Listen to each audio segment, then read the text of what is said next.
In the book of Revelation, chapter 12 says that we have defeated the enemy by the blood of the Lamb and the word of our testimony. My mission is to share the stories of how the people around us have encountered God, gone through a trial, or been born again, in the hope that you would be encouraged and your heart would be stirred for Jesus Christ. My name is Serena Batista. I'm originally from Rochester, New York, but I live in Charlotte, North Carolina now. Were you born in Rochester? I was born in Rochester. Okay, so actually, fun fact, rewind. I wanted to live in North Carolina since I was 5. And people ask me why. I'm like, oh, it's warm, it's pretty. But it's because I know this is where God's wanted me to be my whole life, which is crazy to say, but I obviously didn't know that until living here this time. This is my second time living in Charlotte. But growing up, we weren't religious. We didn't go to church. And my grandpa, he would read me Bible stories sometimes. But I just never identify it as anything because it just wasn't a part of my life. Growing up, didn't have the best childhood by my own personal definition. It means there was a lot of alcoholism in my family, drug use, abuse from my father to my mother. So just growing up, I just felt always very different from my family. I didn't know why. I just kind of felt like I didn't really fit in with them. I just started to feel really sad and anxious, and not so much like a loner, but just wanting validation from other people to accept me.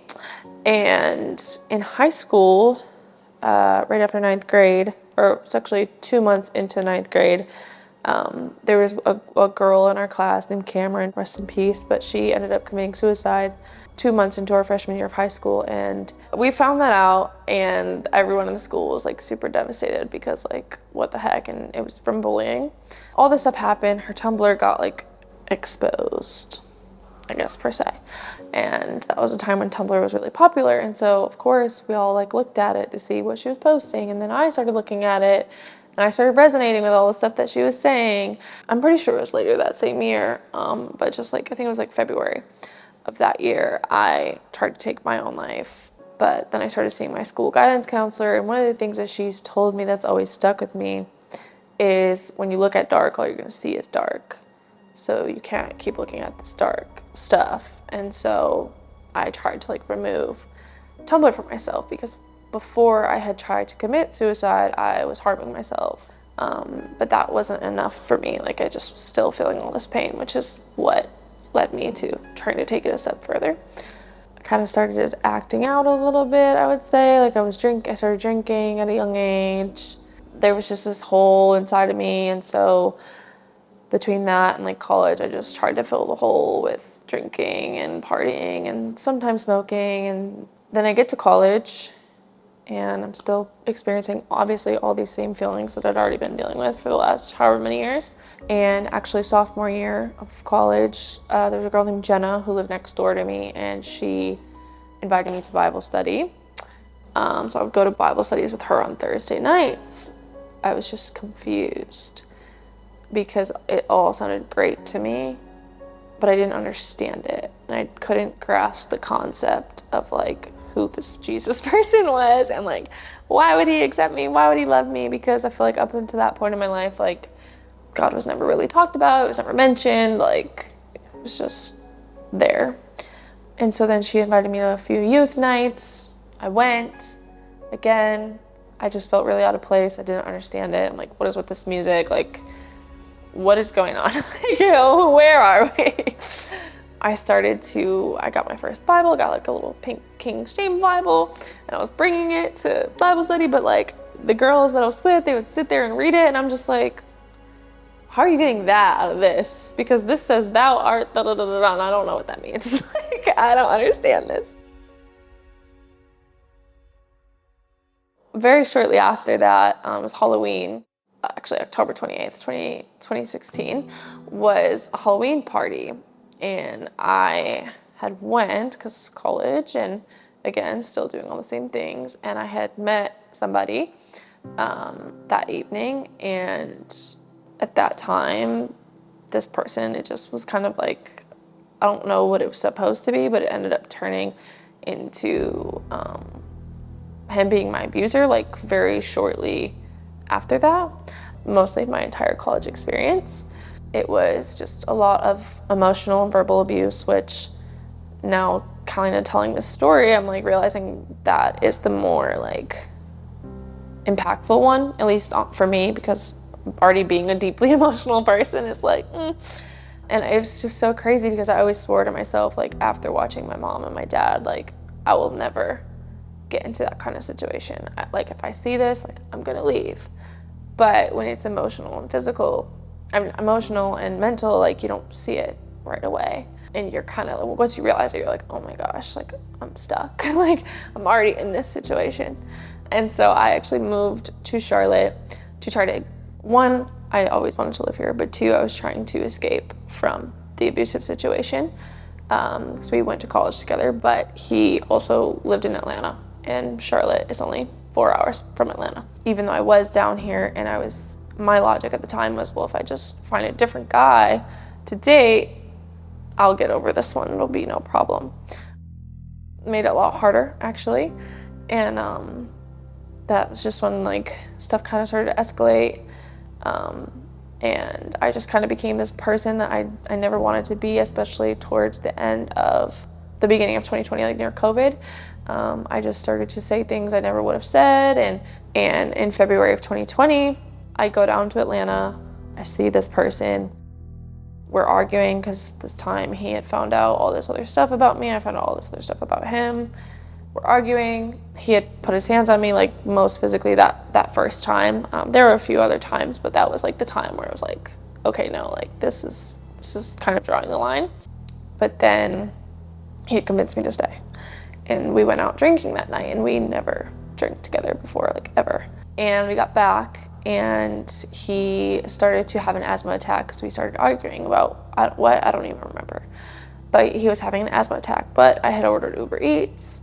Like the Uber Eats was like, oh, we're here. And I also had to call the ambulance. I had to call 911 to get the ambulance to come because I thought he was gonna die from his asthma attack. As I'm going out front to let the ambulance in to the Airbnb, Uber Eats shows up, and the police also show up because our neighbors called the police on us because they heard us arguing.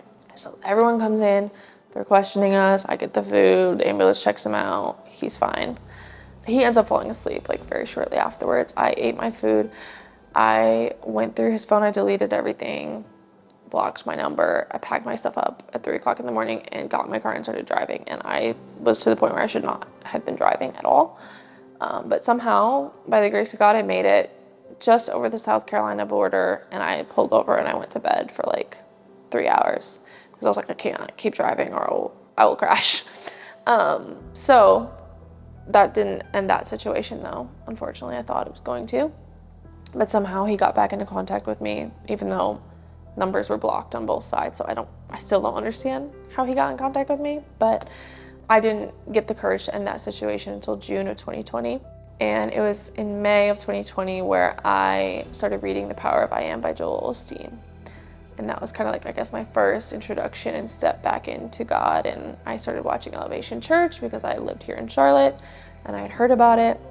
And I just got the strength of God to leave that situation on June 10th of 2020. Just had to block him and never speak to him again.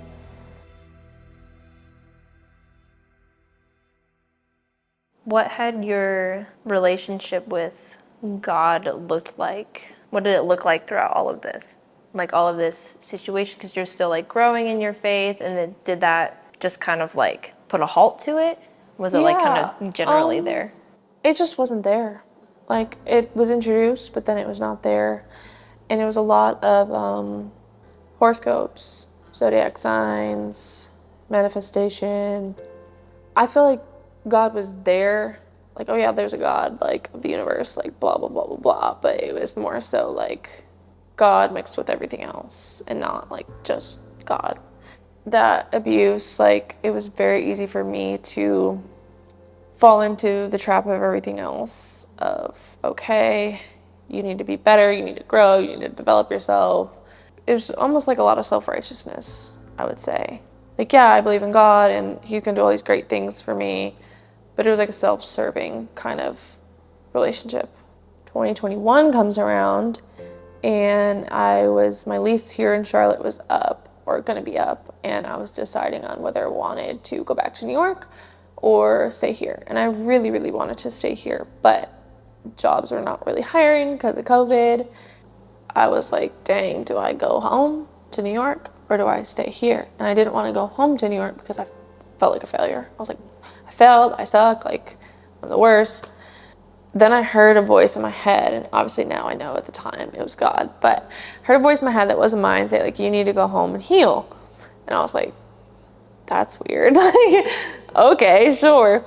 And so I ended up like applying for a few jobs at some gyms in New York, which I gained a lot of weight during the relationship that I was in. It was a lot of like sleep deprivation, weight gain, like it was just a lot of different things going on, and a lot of negative side effects, and the depression worsened, and the self-harm worsened, and the suicidal thoughts worsened, and the anxiety worsened, and the negative self-talk, like you name it, every negative thing I was experiencing. So it all just got worse.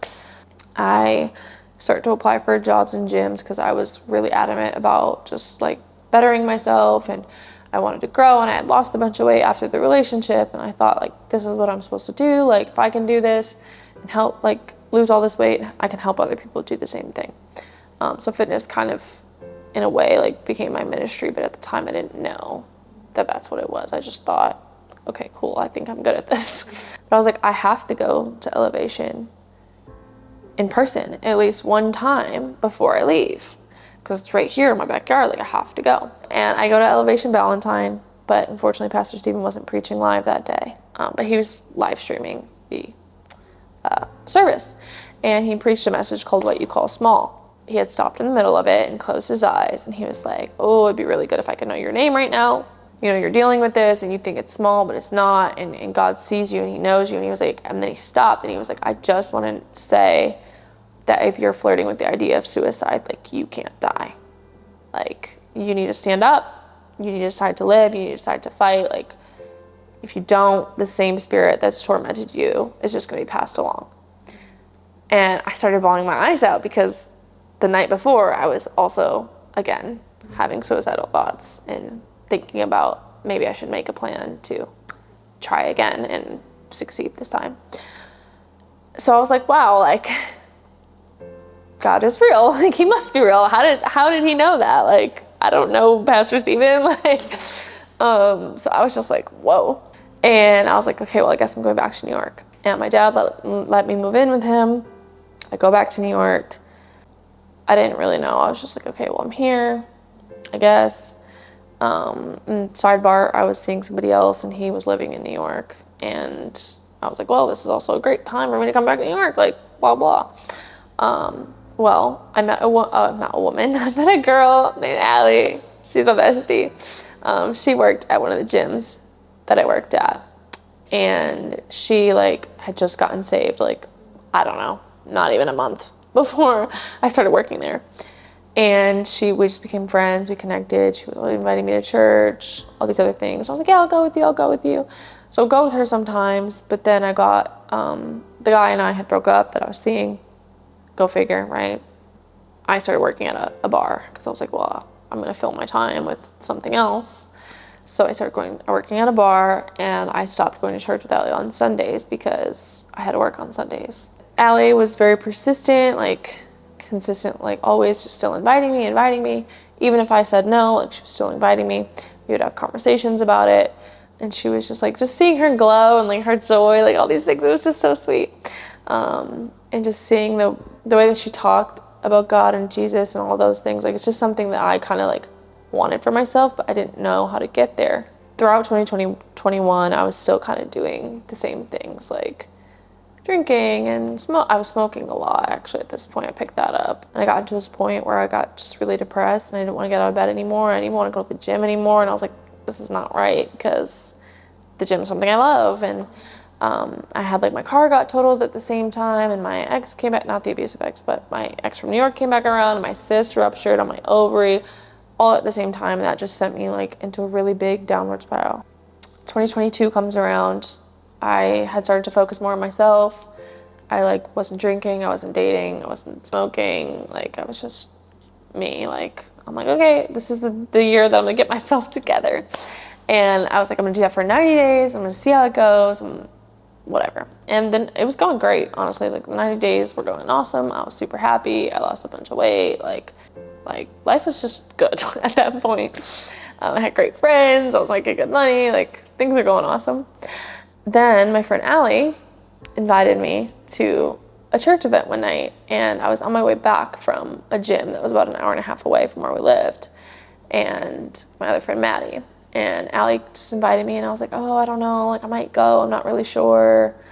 She was like, no, please come, please come. And I was like, all right, like I'll have Maddie drop me off on the way home, but like, can you bring me back to my house later that evening?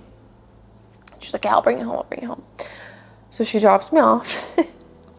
And it's like the most sketchiest, like random church building. Like we were driving, and we were driving. I'm like, where are we? And I was like texting Allie, like, are you trying to kill me? Like, what's going on? And so I get dropped off in the parking lot. I put my stuff in Allie's car, and she's like, Serena, oh my gosh, I just met this woman. She's telling me all about all this stuff. Like she's talking to me about my family problems. Like, what's been going on with my family? And I'm just like, whoa, Allie, like chill out. Like it's not that serious. And I'm like, okay. She's like, keep an open mind. I'm like, all right, fine. I'll keep an open mind. And we go in, and I meet the same girl. Her name is Genesis, actually. She starts talking to me, asking me, what is my relationship with God like? What is my relationship with Jesus like? Blah, blah, blah. And I honestly was like, I don't know. Like, I'm like, I'm trying to get there, but I don't know how to get there. Like, I don't know what to do. Like, I want it, but I just don't know. Like, I just don't know. She's asked me these questions, and again, like, they're having worship, all these things. At the time, I was just like, okay, like, get to the point, like, get to the message. Like, I don't know. Still just very unsure. And she, like, looks at me because she had asked me what I did for work. She was like, yeah, God wants me to tell you that you need to leave your bartending job. And I was like, I just gave her, like, a look. And she was like, I'm not saying quit tomorrow, but, like, you need to start preparing because it's time for you to leave. And I was like, okay, but in my head, I'm like, this girl's crazy because I'm making a lot of money. Like, why would I leave? But at the time, I was also working on doing more content creation stuff, more influencing stuff, like trying to transition my money to online. After this service was like over, she was like, hey, come here. Like, I would like to talk to you. So I'm like, okay. So we go to the side. She has me do this exercise of 4 R's, like repent, release. I don't know what the other 2 are, honestly, but she was just like, I need you to like forgive these people, and I just want you to repeat after me. And I'm like, okay, but I'm like, whatever, so I'm going along with it. And she's like, okay, I forgive, and then I would repeat, like, I forgive, and then she would stop, and I would insert the person's name, and then she literally proceeded, like, after that, like, to say, like, okay, I forgive them for blah, blah, blah, blah, and it was exactly how each person had hurt me in very particular ways. And it's not like I said all men. Like, I said one of my girl best friends and my abusive ex, like I said multiple different people. So it's not like she made a generalization.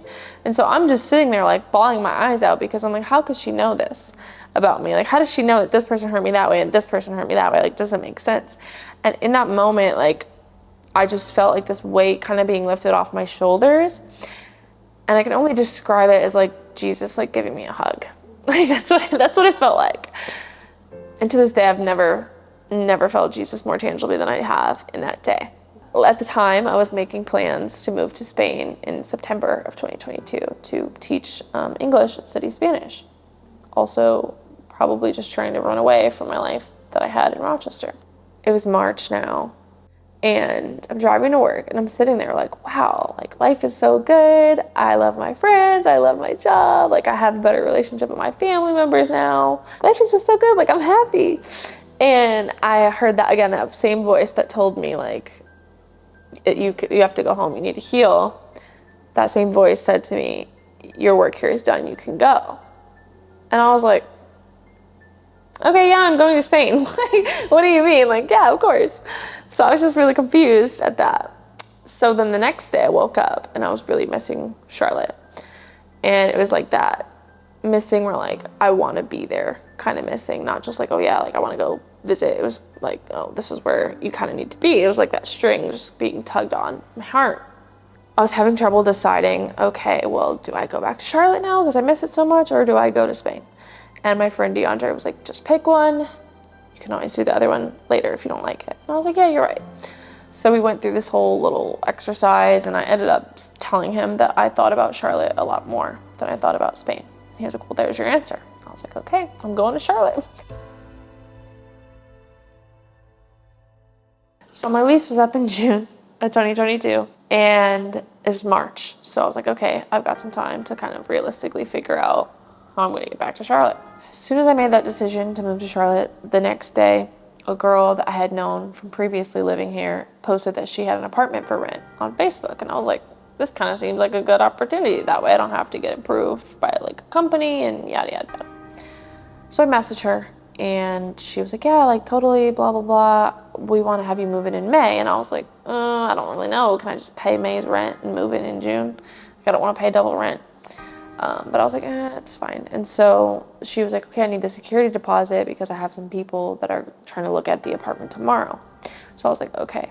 So I go to this little box that I had with cash saved up in it because I was planning to take a trip to Boston. I opened the box. I had $1,900 or something dollars, which is the exact amount I needed for the security deposit. And I was like, ooh, it's a little too coincidental. And then I heard that same voice say, put the money down. And I was like, okay.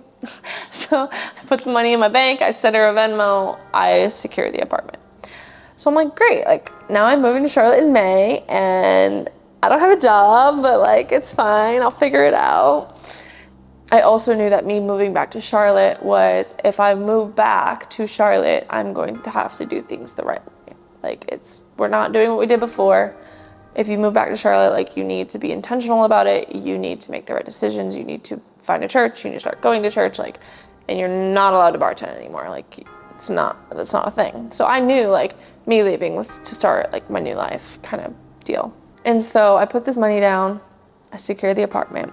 2 days later, I get a message from my old business coach. I tried to start my own business shortly after my abusive relationship, and it didn't fail, but I just dissolved it because I wasn't in the right mental space to be able to take on something like that at the time. So he had messaged me. I was like, hey, I'm creating a program for people that like want to be online assistant coaches. Mind you, I wanted to be an online coach, and I wanted to do influencer stuff, which I had gotten approved for a bunch of influencer content creation stuff very shortly after making this decision as well. So long story short, I get accepted into the program miraculously. So I started like crying, tears of joy, because I'm like, this is so awesome. And I'm going through interviews, and at the time I was like deciding on moving in mid-May. So I got hired on the spot by this one woman, and I told her I was moving in like 3 weeks. She was like, okay, after that, I'm gonna fly you out to Utah, I'm gonna train you, like all this stuff. I moved down to Charlotte May 11th, 2022, and that Sunday I was like, okay, I need to go to a church. I went to Elevation Uptown. And I've been there ever since. I also decided to get baptized that summer, right before my 25th birthday, which was really awesome and really sweet. And I was kind of just doing all of those things. And then last year in 2023, almost like 2 years to the day full circle, I got in this really awesome opportunity to be a season 5 background extra on season 5 of The Chosen, where I met Audrey. And we went to Salt Lake City, Utah. And that's exactly where I went 2 years before that for my job training and all of that fun stuff. So yeah, that's kind of where we're at today. Like looking back on my life, I've always seen God and Jesus as like a friend and also like a savior, because I mean, if you're watching this or listening to this or whatever, like it's literally a 180 story, like literally dead. I say this all the time, like dead in my sin, brought back to life by Jesus, which is so sweet. And I was actually talking about one of my friends, Leslie, the other day, and I was talking about something that I'm kind of struggling with right now. But she had said like, okay, Serena, you think that like you need to look back and remember what God has done for you and shown you that he's loved you. You think that he's not going to still love you and use you now, like when you are following him, when you do know him, like you didn't know him and he still did all that stuff for you. Well, do you have any other little tidbit you want to add? Look back on your life and look back at those pivotal moments of your life and attribute them to God, because 99.9% of the time, that's what it is. I mean, God has been chasing me down my entire life.